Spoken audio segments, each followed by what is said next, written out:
രണ്ട് ശ്വാസോച്ഛ്വാസത്തിന് മാത്രം ശ്രദ്ധിക്കുക. കണ്ണുകൾ അടച്ചുപിടിക്കുക. ഈശ്വര ചൈതന്യം, അതിന് നമ്മുടെ ഇഷ്ടമുള്ള രൂപം, നിങ്ങളുടെ ഇഷ്ടമുള്ള ഈശ്വര രൂപം കൊടുക്കാൻ ശ്രമിക്കുക. ആ നാമം ജപിക്കുക, രൂപം കാണാൻ ശ്രമിക്കുക.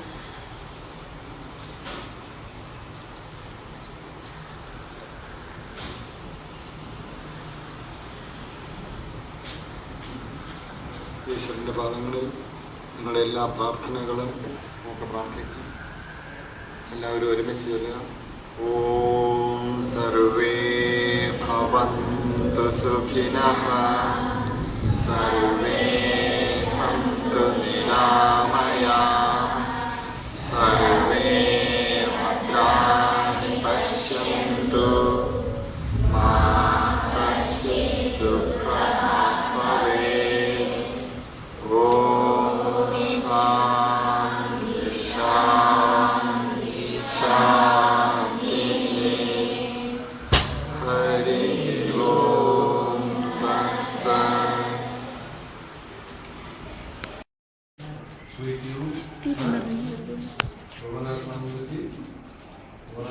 Swami is just giving you instruction. You are doing vomiting exercise and other activities also.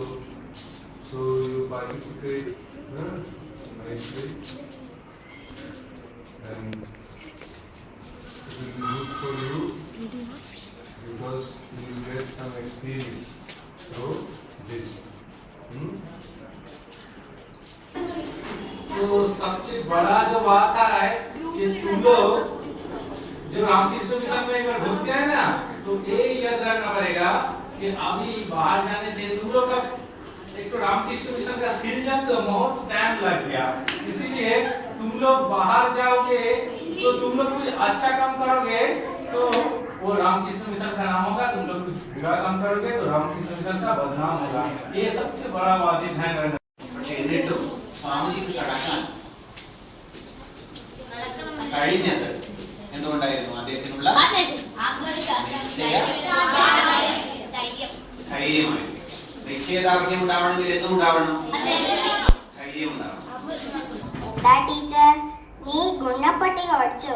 ഇല്ല ടീച്ചർ. എന്നാൽ നാളെ പഠിച്ചു തരണം കേട്ടോ. ശരി ടീച്ചർ. ടീച്ചർ എന്തായാലും പറഞ്ഞ് ആ ഗുണപ്പട്ടിക പഠിക്കാൻ. അമ്മ ഡാൻസ് മാത്രമല്ല വരുന്നത്, മാഷിനോട് ചോദിക്കാം. മാഷെ എനിക്കൊരു മോണാക്കി പഠിപ്പിച്ചോ, സ്കൂൾ അവതരിപ്പിക്കാനാ. മോനാദ്യത്തോട്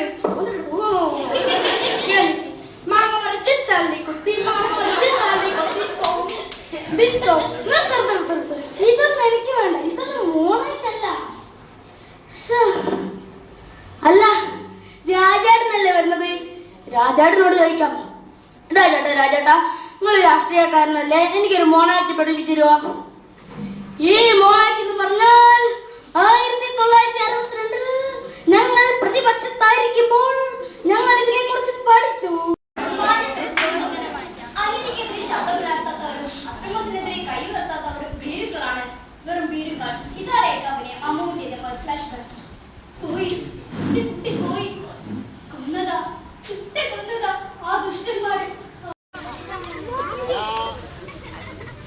എന്താ പറയുന്നത്? സത്യമാണ്.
നമുക്ക് ജീവിതത്തിൽ വിജയിക്കണമെങ്കിൽ എല്ലായ്പ്പോഴും വേണ്ടത് സന്നദ്ധത, റെഡിനെസ്.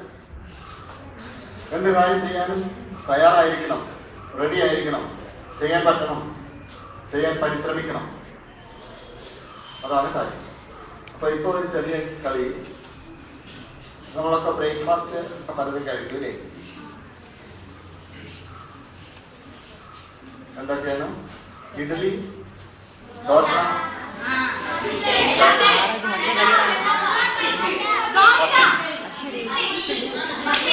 ഞാൻ പറയാം ഇഡ്ഡലി എന്ന് പറയും.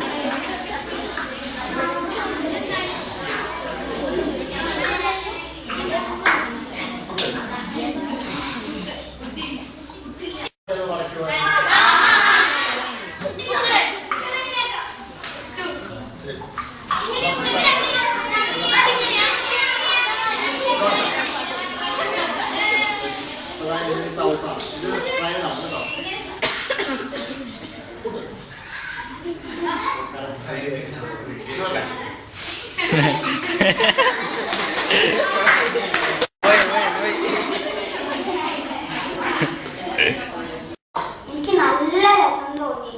കാരണം ഇവിടെ എല്ലാവരും വിട്ട് വിട്ടൊന്നല്ല നിൽക്കുന്നത്. എല്ലാവരും വളരെ അടുത്ത് തന്നെ നിങ്ങളോട് നല്ലോണം മാറി. എല്ലാവരും ഞങ്ങൾ കുറെ ക്ലാസ് ആയിട്ടല്ല, ഞങ്ങൾ നല്ലൊരു കുടുംബമായിരുന്നു. ഒത്തൊരുമയോടെയാണ് ഞങ്ങൾ വളരെ നന്നായിട്ട് ഞങ്ങൾക്ക് സ്വാമിജിയും പിന്നെ മേലൂർ വാസുദേവൻ സാറും പിന്നെ അങ്ങനെ അശോക മാഷും എല്ലാവരും നല്ലോണം ഞങ്ങൾക്ക് ക്ലാസ് എടുത്ത് തന്നു. പിന്നെ ക്ലാസ് മാത്രമല്ല, ഞങ്ങൾ നന്നായിട്ട് കളിക്കുകയും ഇവരും ഞങ്ങളോടൊപ്പം ഒന്നിച്ച് ഒപ്പം കൂടി എല്ലാവരും ഞങ്ങളോടൊപ്പം ഉണ്ടായിരുന്നു. പിന്നെ ഞങ്ങൾ ഇവിടുന്ന് യാത്ര പോയി. വളരെ രസകരമായി. ഇതുവരെ ഞാൻ ഇങ്ങനെ ഒരു സ്ഥലം കണ്ടിട്ടില്ല. യാത്ര എന്ന് പറയുമ്പോൾ ഞാൻ അമ്പലങ്ങളും അവിടെ ഇവിടെയൊക്കെ ആയിട്ട് പോവാ. ഇത് അമ്പലമാണെങ്കിലും അതിനുള്ളിൽ ചെന്നപ്പോൾ എനിക്ക് വല്ലാത്തൊരു സന്തോഷം തോന്നി.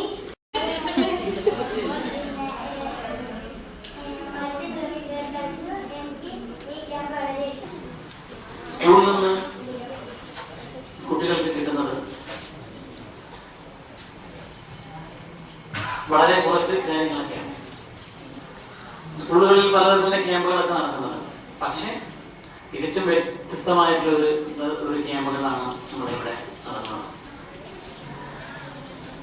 പുതിയ വിദ്യാഭ്യാസ പരിഷ്കരണവുമായി ബന്ധപ്പെട്ട് നമ്മുടെ ഇവിടെ പങ്കെടുക്കുന്ന കുട്ടികളിൽ അവരുടെ അഭിപ്രായ പ്രകടനം വളരെ ശ്രദ്ധിക്കുകയാണ്. വളരെ നന്നായി സംസാരിക്കുന്ന കുട്ടികൾ. എന്റെ മകൻ കള്ളുകുഞ്ഞനായ ഒരു സന്യാസിയാവുന്നത് ചിന്തിക്കുന്ന ഒരു സംഭവം. ഭർത്താവ് ഭാര്യയോട് തോറ്റു കഴിഞ്ഞാൽ, അതായത് ഭർത്താവ് തോറ്റു കഴിഞ്ഞാൽ കാലനയുടെ കാല് കൊണ്ടുവാങ്ങി ഞാൻ സന്യാസം സ്വീകരിക്കുന്നത് പരാജയം ജനിപ്പിക്കുന്ന രീതിയിലുള്ള തരത്തിലുള്ള ഒരു സംഭവത്തിലെ ഈ സന്യാസത്തിനെ കണ്ടിരുന്ന ഒരു കേരള സമൂഹത്തിൽ സ്വാമിജിയെ പോലുള്ള അവരുടെ ദീർഘവീക്ഷണം വളരെ വലുതാണ്. കാരണം സമൂഹത്തിൽ സന്യാസി ആരാണെന്നും ആശ്രമം എന്താണെന്നും ഹൈന്ദവ ധർമ്മം എന്താണെന്നും ഈ ധർമ്മം എന്താണ് ആരാണ് നടത്തുന്നതും എന്തിനാണ് നടത്തുന്നതും അതിന്റെ വഴികൾ എന്താണ് എന്നുള്ള എല്ലാവിധ കാര്യങ്ങളും വളരെ ചെറിയ കൊച്ചു കഥകളിലൂടെയും കളികളിലൂടെയും സഹവാസത്തിലൂടെയും എങ്ങനെയാണ് ജീവിക്കേണ്ടത് തന്റെ വ്യക്തിത്വം സ്വാമിജിയുടെ ക്ലാസ് തുടങ്ങുമ്പോൾ തന്നെ സ്വാമിജിയുടെ വ്യക്തി വികാസം എന്നുള്ള ഞാൻ ആ ക്ലാസ്സിൽ ഞാൻ പൂർണ്ണമായും ചെയ്തിരുന്നു. വ്യക്തി വികാസം എന്നുള്ള ഒരു തന്തുവിൽ നിന്നാണ് ഈ ക്ലാസ് തുടങ്ങിയത്. വ്യക്തിത്വത്തെ അന്വേഷിച്ച് പുറമേക്കുള്ള പോകുന്നു അല്ല, നമ്മൾ നമ്മളിലേക്ക് തന്നെ തിരിഞ്ഞ് നമ്മൾ ആരാണ് അതിനെ അലാപനം ചെയ്ത് ആ കഥയിലൂടെ ആ സംഭവം വിവരിക്കുമ്പോൾ അത് ഏത് കുട്ടികൾക്കും അത് മനസ്സിലാവുകയും തന്നെ ഞാൻ തന്നെയാണ് എൻ്റെ ശത്രുവും ഞാൻ തന്നെയാണ് എൻ്റെ മിത്രവും എന്നുള്ള ഗീതാവചനം ശരിക്കും മനസ്സിലാവുകയും വ്യത്യസ്തമായി ചിന്തിക്കുന്ന വ്യത്യസ്തനായ ഒരു സന്യാസിയാണ് നമുക്കിവിടെ കിട്ടിയിരിക്കുന്നത്. അത് എന്തുകൊണ്ട് കൊയിലാണ്ടിക്ക് ഒരു ഭാഗ്യമാണ് എന്നാണ് എനിക്ക് തോന്നുന്നില്ല. സ്വാമിജി, ഞാനൊരു മീറ്റിങ്ങിലൂടെ പങ്കെടുത്തിരുന്നു. ആ സ്വാമിജിയുടെ ആദ്യത്തെ ആ മീറ്റിങ്ങിന്റെ അവതരണം തന്നെ സമൂഹത്തിന് പലതും കൊടുക്കാൻ പലരുമുണ്ട്. സമൂഹത്തിന് യഥാർത്ഥത്തിൽ വേണ്ടത് എന്താണെന്ന് സ്വാമിജി കണ്ടെത്തിയിരുന്നു. ജ്ഞാനമാണ് ഇവിടെ വേണ്ടത്. അത് എങ്ങനെ കൊടുക്കണമെന്നത് വളരെ പ്രാക്ടിക്കലായി എങ്ങനെ അത് സമൂഹത്തിൽ എത്തിക്കാം, ഏറ്റവും ചെറിയ രൂപത്തിൽ അത് തുടങ്ങി ഏറ്റവും ഉയർന്ന രൂപത്തിൽ വരെ എത്തിക്കാനുള്ള ഒരു പ്രക്രിയയാണ് ചെറിയ കുട്ടികളുടെ ക്യാമ്പിലൂടെ സ്വാമിജി ഉദ്ദേശിക്കുന്നത്. സ്വാമിയെ പരിചയപ്പെട്ട മുതൽ എൻ്റെ അധ്യാപന രീതിയിൽ തന്നെ ഒരുപാട് മാറ്റങ്ങൾ എനിക്ക് അനുഭവപ്പെട്ടിട്ടുണ്ട്. പലപ്പോഴും ഞാൻ B.Ed ക്ലാസ്സുകളിലും പിന്നീട് നവോദയയിലൊക്കെ എത്തിച്ചേർന്നപ്പോൾ നമ്മുടെ ഡിപ്പാർട്ട്മെന്റ് കണ്ടക്ട് ചെയ്ത പല ട്രെയിനിങ് ക്യാമ്പുകളിലും അധ്യാപകർ ക്ലാസ് മുറികളിൽ അനുവർത്തിക്കേണ്ട മെത്തഡോളജിയും സൈക്കോളജിയും ഞാൻ സ്വാമിജിയിൽ കണ്ടിട്ടുണ്ടെന്നുള്ളതാണ്. ഞാൻ പലപ്പോഴും അത് ടെസ്റ്റ് ചെയ്യാൻ സ്വാമിയോട് ചോദിക്കാറുണ്ട്. സ്വാമി സൈക്കോളജി വായിച്ചിട്ടുണ്ടോ? ഇല്ല എന്ന് പറയും.